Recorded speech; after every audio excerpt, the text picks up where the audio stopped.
9. The love of death. But we must push on further still. Augustine's Amabam amer is a poignant phrase with which he himself was not content. I have repeatedly referred to obstruction, and there is the way in which the passion of the two lovers creates obstruction, its effects coinciding with those of narrative necessity and of the reader's suspense. Is this obstruction not simply a pretext needed in order to enable the passion to progress? Or is it connected with the passion in some far more profound manner? If we delve into the recesses of the myth, we see that this obstruction is what passion really wants, its true object. I have shown that the romance is given its motive power by the repeated partings and reunions of the lovers. For convenience, here once more, briefly, is what happens. Tristan, having landed in Ireland, meets Iseult, and then parts from her without being in love. He turns up in Ireland again, and this time Iseult wants to kill him. They take ship together and drink the love potion, and then sin. Next, Iseult is delivered up to Mark, and Tristan is banished from the castle. He and Iseult meet under a pine tree, their talk being overheard by Mark.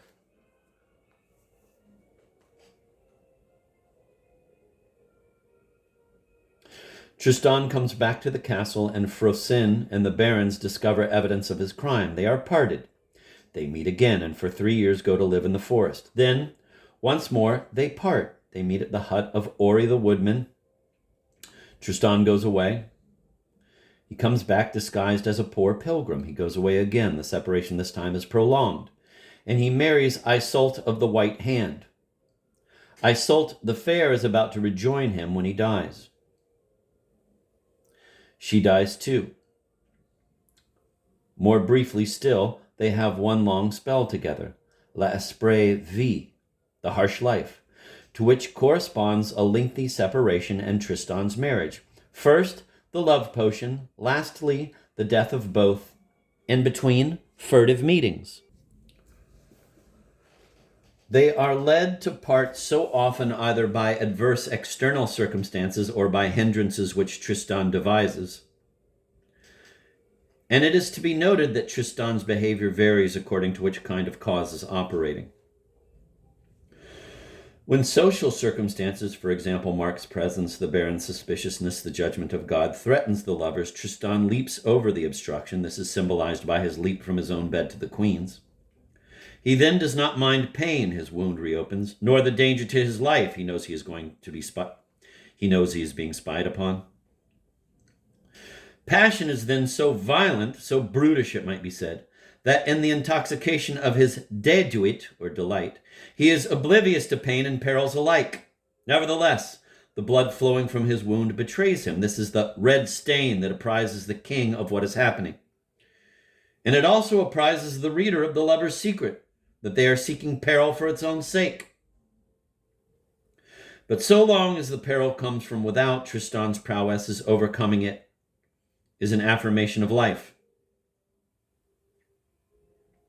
But so long as the peril comes from without, Tristan's prowess in overcoming it is an affirmation of life. At this stage, Tristan is simply complying with the feudal practice of knights. He has to prove his valor and show he is either the stronger or the more wily.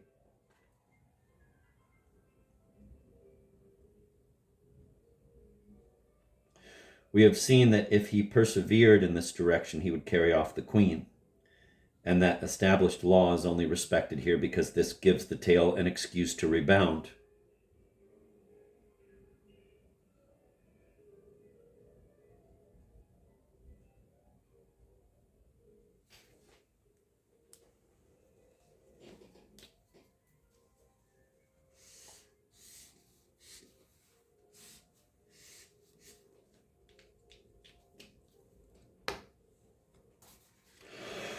But the knight's demeanor becomes quite different when nothing external any longer separates the two lovers. Indeed, it becomes the opposite of what it has been. When Tristan puts his drawn sword between himself and Iseult, although they are lying down fully clothed, this is again prowess. But on this occasion against himself, to his own cost. Since he himself has set up the obstruction, it is no longer one he can overcome. It must not be overlooked that the hierarchy of events corresponds closely to the hierarchy of both the storyteller's and the reader's preferences.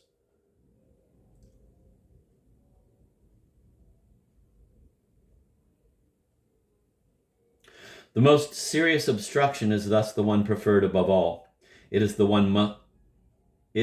one most suited to intensifying passion.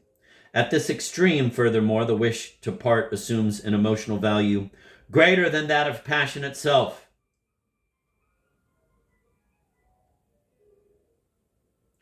Death, in being the goal of passion, kills it.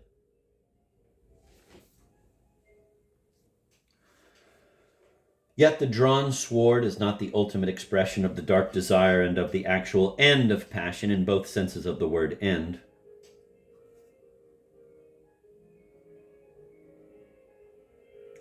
The admirable episode of the exchange of swords makes this clear. When the king comes upon the lovers lying asleep in the cave, he substitutes his own sword for that of his rival. The meaning of this is that in place of the obstruction which the lovers have wanted and have deliberately set up, he puts the sign of his social prerogative, a legal and objective obstruction. Tristan accepts the challenge and thereby enables the action of the tale to rebound. At this point, the word action takes on a symbolical meaning.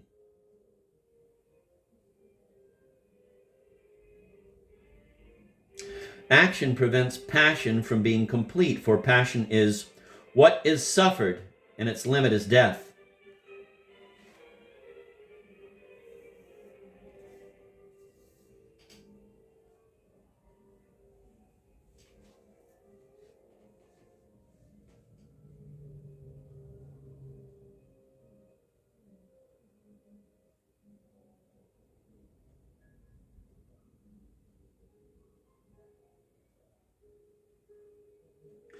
And its limit is death. In other words, the action here is a fresh postponement of passion, which means a delaying of death.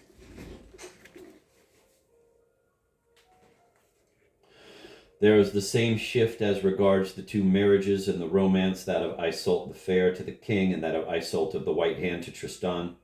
The first is an obstruction in fact. The concrete existence of a husband symbolizes its character, husbands being despised in courtly love. Making the obstruction that leads to adultery a husband is unimaginative. Making the obstruction that leads to adultery a husband is unimaginative, the excuse most readily thought of and most in keeping with everyday experience. Romanticism was later on to devise more refined excuses. See how Tristan shoves the husband aside and enjoys making sport of him. But for the existence of a husband, the love of Tristan and Iseult would not have lasted beyond 3 years. And old Beowulf showed his good sense in limiting the effect of the love potion to that length of time. But for the existence of a husband, the lovers would have had to get married. And it is unbelievable that Tristan should ever be in a position to marry Iseult. She typifies the woman a man does not marry. For once she became his wife, she would no longer be what she is, and he would no longer love her. Just think of a Mademoiselle Tristan. It would be the negation of passion, at least of the passion we are concerned with here. The spontaneous ardor of a love crowned and not thwarted is essentially of short duration.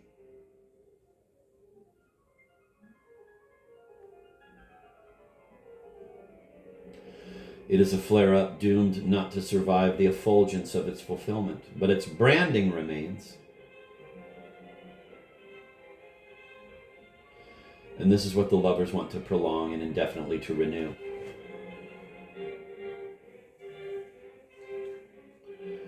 That is why they go on summoning fresh perils, but these the knight's valor drives him to overcome, and so he has to go away in quest of more profound and more intimate, and it even seems more interior, experiences.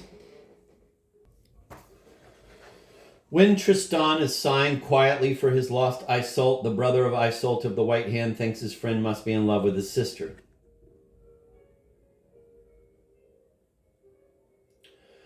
This confusion produced by identity of name is the sole cause of Tristan's marrying. It is obvious that he could easily have cleared up the misunderstanding.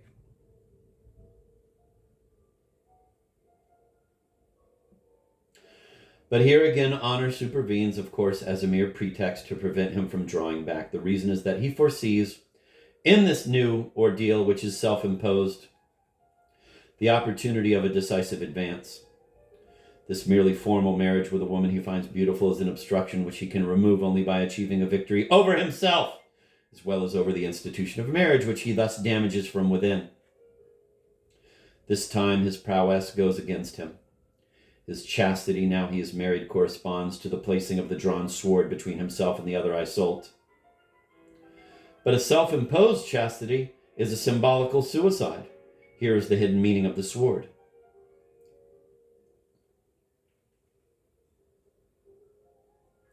A victory for the courtly ideal over the sturdy Celtic tradition which proclaimed its pride in life.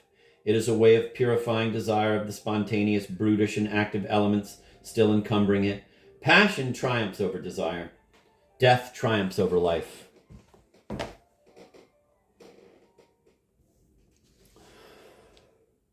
But a self-imposed chastity is a symbolical suicide. Here is the hidden meaning of the sword. A victory for the courtly ideal over the sturdy Celtic tradition which proclaimed its pride in life. It is a way of purifying desire of the spontaneous, brutish, and active elements still encumbering it. Passion triumphs over desire. Death triumphs over life. Hence, Tristan's inclination for a deliberate obstruction turns out to be a desire for death and an advance in the direction of death. But this death is for love, a deliberate death coming at the end of a series of ordeals thanks to which he will have been purified. A death that means transfiguration and is in no way the result of some violent chance. Hence, the aim is still to unite an external with an internal fate, which the lovers deliberately embrace. In dying for love, they redeem their destiny and are avenged for the love potion. So that at the last, the struggle between passion and obstruction is inverted. At this point, the obstruction is no longer serving irresistible passion, but has itself become the goal and end wished for its own sake. Passion has thus only played the part of a purifying ordeal.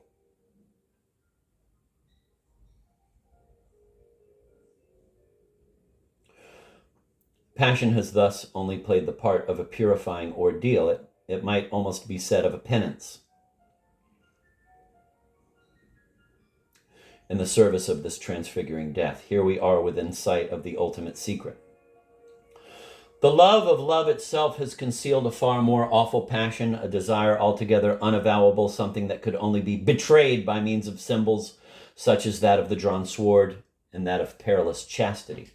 Unawares and in spite of themselves, the lovers have never had but one desire, the desire for death. Unawares and passionately deceiving themselves, they have been seeking all the time simply to be redeemed and avenged for, quote, what they have suffered, end of quote. The passion unloosed by the love potion. In the innermost recesses of their hearts, they have been obeying the fatal dictates of a wish for death. They have been in the throes of the active passion of darkness.